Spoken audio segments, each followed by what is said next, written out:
ಲೋಕಸಭೆ ಚುನಾವಣಾ ಕಾವು ಹೆಚ್ಚಾಗ್ತಿದ್ದು ಹಣ ಆಮಿಷಗಳ ತಡೆಗೆ ಆಯೋಗ ದಿಟ್ಟ ಕ್ರಮ ಕೈಗೊಂಡಿದೆ. ರೈಲ್ವೆ ಇಲಾಖೆ ಕೂಡ ಚೆಕ್ ಪೋಸ್ಟ್ ನಿರ್ಮಿಸಿದ್ದು ಗೂಡ್ಸ್ ವಾಹನಗಳಲ್ಲಿ ಬರುವ ಪಾರ್ಸೆಲ್ಗಳನ್ನು ಸ್ಕ್ಯಾನರ್ ಮೂಲಕ ಪರಿಶೀಲನೆ ಮಾಡುತ್ತಿದ್ದಾರೆ. ಭಾರೀ ಪ್ರಮಾಣದ ಕುಕ್ಕರ್ ಸೀರೆಗಳ ಮೇಲೆ ಹೆಚ್ಚು ನಿಗಾ ಇರಿಸಿದ್ದಾರೆ. ಆರ್ಪಿಎಫ್ನ 20 ತಂಡಗಳು ರೈಲ್ವೆ ನಿಲ್ದಾಣಗಳಲ್ಲಿ ಪರಿಶೀಲನೆಯಲ್ಲಿ ತೊಡಗಿವೆ. ಲೋಕಸಭಾ ಚುನಾವಣೆ ಸಮೀಪಿಸ್ತಾ ಇದ್ದಂತೆ ರೈಲ್ವೆ ಪೊಲೀಸರು ಕೂಡ ಅಲರ್ಟ್ ಆಗಿದ್ದಾರೆ.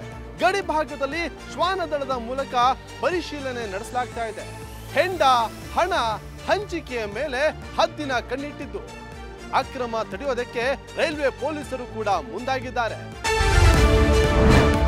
ಮೇಕೆದಾಟು ಯೋಜನೆಗೆ ತಮಿಳುನಾಡು ಸರ್ಕಾರ ಅಡ್ಡಿಪಡಿಸುತ್ತಿದ್ದು ಕನ್ನಡ ಪರ ಹೋರಾಟಗಾರರು ಅತ್ತಿಬೆಲೆ ಗಡಿಯಲ್ಲಿ ಪ್ರತಿಭಟನೆ ನಡೆಸಿದ್ರು.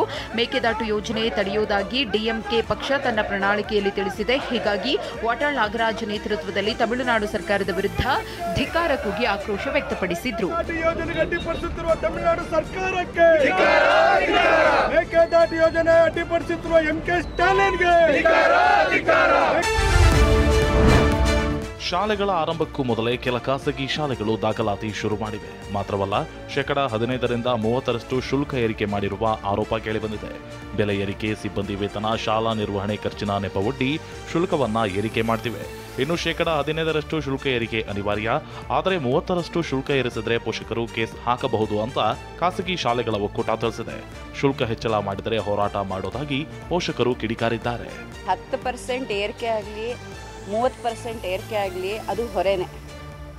ಇನ್ನು 10% ನಮಗೆ ಜೀರ್ಣಿಸ್ಕೊಳಕ್ಕಾಗೋದಿಲ್ಲ. 30% ಎಲ್ಲಿಂದ ಹೋಗಿ ಜೀರ್ಣಿಸ್ಕೊಬೇಕು, ಎಲ್ಲಿಂದ ತರಬೇಕು? ವರ್ಷನೂ ಏರಿಕೆ ಆಗ್ತಾ ಹೋದರೆ ಮಕ್ಕಳು ಶಿಕ್ಷಣನ ನಾವು ಹೇಗೆ ಪೂರೈಸಬೇಕು?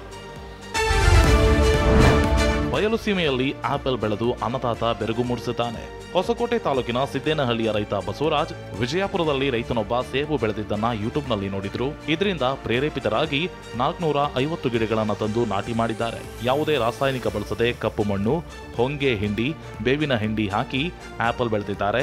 ಆಪಲ್ ಈಗ ಕೊಯ್ಲಿಗೆ ಬಂದಿದ್ದು ರೈತ ಖುಷಿಯಾಗಿದ್ದಾರೆ.